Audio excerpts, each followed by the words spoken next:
Welcome to my lectures, and today we are going to discuss about histamines and antihistamines।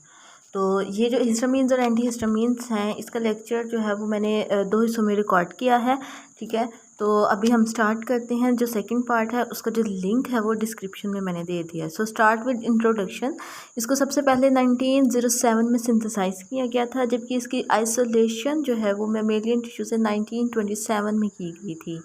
Chemically histamine जो है वो एक basic amine है, और histamine जो है वो एक ऑटोकाइड है। इसके अलावा histamine along with serotonin and prostaglandins, इन दोनों को हम अपने फर्दर वीडियो लेक्चर्स के अंदर कवर करेंगे। तो सेरोटोनिन और प्रोस्टाग्लैंडिन्स जो हैं ये, और साथ हिस्टामीन, ये ऑटोकॉइड्स हैं। ऑटोकॉइड जो है वो ग्रीक वर्ड से आया है, ऑटोस और अकोस। अटोस का मतलब है सेल्फ, जबकि अकोस का मतलब है मेडिसिनल एजेंट या रेमेडी। अब इनको सेल्फ मेडिसिनल एजेंट या रेमेडी इसलिए कहते हैं क्योंकि ये जिस एरिया में सिंथेसाइज होते हैं वहीं पर रिलीज होते हैं, वहीं पर एक्ट कर रहे होते हैं। ठीक है, तो these are the chemical messengers, ठीक है, that are synthesised and release in response to stimulus in immediate environment, या फिर माइक्रो इन्वायरमेंट कह लें तो ज़्यादा बेटर होगा। अकरेंस अगर हम देखें तो ये प्लांट्स, एनिमल्स और ह्यूमंस में पाए जाते हैं। ह्यूमंस में ये थ्रू आउट द बॉडी हम मिलते हैं, लेकिन इनकी जो ज़्यादा कंसनट्रेशन है वो स्किन, जीआईटी ट्रैक और लंग्स में ये ज़्यादा कंसनट्रेशन में पाए जाते हैं। नेक्स्ट हम बात करते हैं इनके सिंथेसिस और स्टोरेज की। जो सिंथेसिस है वो हिस्टामीन की सिंथेसिस अमाइनो एसिड से हो रही होती है। हिस्टडीन अमाइनो एसिड से हिस्टामीन की सिंथेसिस हो रही होती है। हिस्टामीन जो है वो हिस्टडीन की डिकार्बोक्सिलेशन यानी कि रिमूवल ऑफ कार्बन डाइऑक्साइड से मतलब इसके सिंथेसिस हो रही होती है, और जो इसके अंदर इंजाइम इन्वॉल्व होता है इस स्टेप के अंदर, उसको हम कहते हैं histidine decarboxylase. So histidine in the presence of histidine decarboxylase is decarboxylated into histamine. तो ये बेसिक इनका स्ट्रक्चर्स है। और उसके बाद अब हमारे पास आते हैं स्टोरेज। ठीक है, हिस्टामिन बन तो गई है, इनकी स्टोरेज होती है बेसिकली। अगर हम बेसोफिल्स और मास्ट सेल्स वगैरह, एओसिनोफिल्स वगैरह को देखें तो इसके अंदर ये ग्रेन्यूल्स फॉर्म में होती है। ठीक है, ग्रेन्यूल्स फॉर्म में होती है। ठीक है, मास्ट सेल्स के अंदर, बेसोफिल्स के अंदर, एओसिनोफिल्स के अंदर।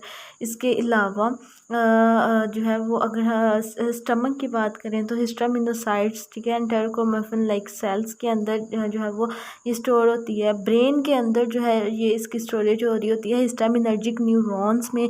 ठीक है, मैक्रोहेपरिन। ठीक है, मैक्रोहेपरिन क्या है? मैक्रोहेपरिन जो है वो histamine plus acetic protein plus high molecular weight heparin, तो ये एक कॉम्प्लेक्स की फॉर्म में यहाँ पर हिस्टामीन प्रेजेंट होती है। अब हमने देख लिया इसकी सिंथेसिस और स्टोरेज को। नेक्स्ट हमारे पास आता है रिलीज़। ठीक है, हमारे पास बन गई, स्टोर हो गई, अब रिलीज़ कब होगी? अब जो रिलीज़ है इसका 3 4 5 कंडीशंस हैं। ठीक है, फर्स्ट वन है इन्फ्लेमेटरी एंड एलर्जिक रिएक्शंस में ये रिलीज़ होती है। जब भी किसी किस्म की एलर्जी हो तो मास्ट सेल से हमें पता है एंटीजन एंटीबॉडी का reaction and all that we have discussed in immunity. तो साइटोसोलिक कैल्शियम लेवल जब इनक्रीज होता है, टिश्यू इंजरी के केस में जो है वो ये हिस्टामिन रिलीज होती है। इंसेक्ट्स की बाइटिंग, स्टिंग्स और वेनम्स वगैरह के मतलब की वजह से इसका रिलीज हो रहा होता है। और ड्रग इंड्यूस्ड, ठीक है, ड्रग इंड्यूस यानी कि कुछ ड्रग्स ऐसी हैं जो हिस्टामिन का रिलीज करवा रही होती हैं। उसके अंदर मॉर्फिन है, ट्यूबरक्यूलिन है। मेटाबॉलिज्म बन गई, स्टोर हो गई, रिलीज़ भी हो गई, अपना काम कर लिया, अब इसको कहीं ना कहीं टिकाने तो लगाना ना, उसकी मेटाबॉलिज्म होगी।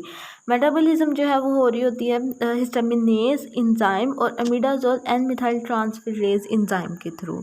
ठीक है, और मेटाबॉलिक प्रोडक्ट्स जो होती हैं वो है N methyl histamine, methyl imidazole acetic acid और अमीडाजोल एसिटिक एसिड। तो ये 2 3 जो है ये मेजर मेटाबॉलिक प्रोडक्ट हैं हिस्टामीन की।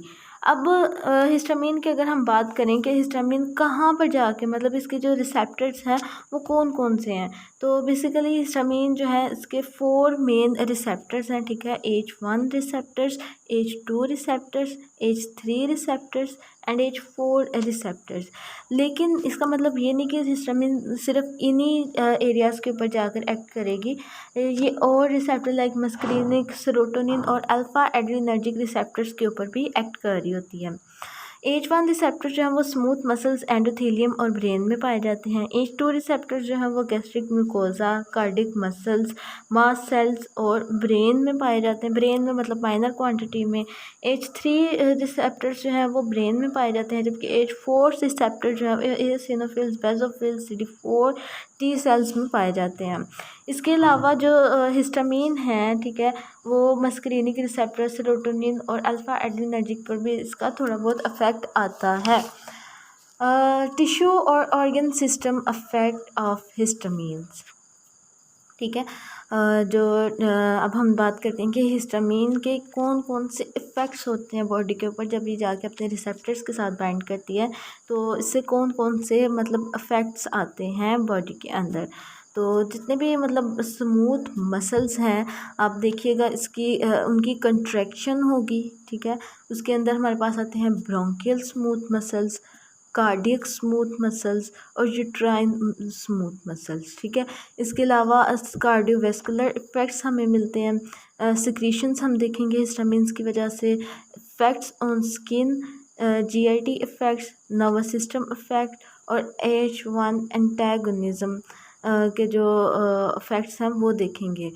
तो सबसे पहले ब्रोंकियल स्मूथ मसल्स, ठीक है, इनकी कॉन्ट्रैक्शन तो हो ही रही होती है, तो इसको साथ ही साथ हम अस्थमा की डायग्नोसिस के लिए इस्तेमाल करते हैं। कार्डिक स्मूथ मसल जो है ये भी कॉन्ट्रैक्शन ज़्यादा हो जाती है, ठीक है। और यूट्राइन मसल्स जो है उनकी जब contraction, like in case of pregnancy, if a woman is pregnant and then encountered to a severe allergic reaction, ठीक है, एक फीमेल अगर प्रेग्नेंट है और वो उसको सीवियर किस्म का एलर्जिक रिएक्शन हो गया, तो उसकी वजह से क्या होगा, हिस्टामिन रिलीज़ होगी, कंट्रैक्शंस हो गई यूट्राइन की और अबॉर्शन के चांसेस हैं। कार्डियोवैस्कुलर इफेक्ट्स का मसल्स की कंट्रैक्शन और वेजोडाइलेशन। सिक्रीशन जो है वो जीआईटी की सिक्रीशंस को इंक्रीज़ करता है, इंटेस्टिनल यानी कि स्मॉल और लार्ज इंटेस्टाइन की सिक्रीशंस को भी इंक्रीज़ करता है। स्किन का जो ट्रिपल रिस्पॉन्स है जो बेसिकली एलर्जी के अंदर, ठीक है, रेडनेस, व्हील एंड फ्लेयर वो हो रहा होता है। जीआईटी के अंदर कंट्रैक्शन ज़्यादा होती है और डायरिया हो सकता है इसकी वजह से। नर्वस सिस्टम के अंदर जो हिस्टामीन है वो एक्ट कर रही होती है एज ए न्यूरोट्रांसमिशन और न्यूरोमॉड्यूलेशन में इसका रोल होता है। और इसके अलावा जो इसके एंटागोनिस्ट हैं बेसिकली वो हम एलर्जिक रिएक्शंस के अंदर यूज़ कर रहे होते हैं, लेकिन हिस्टामीन का एज सच जो क्लिनिकल यूज़ है वो नहीं होता और इसको सिर्फ़ और सिर्फ अस्थमा की डायग्नोसिस के लिए यूज़ करते हैं।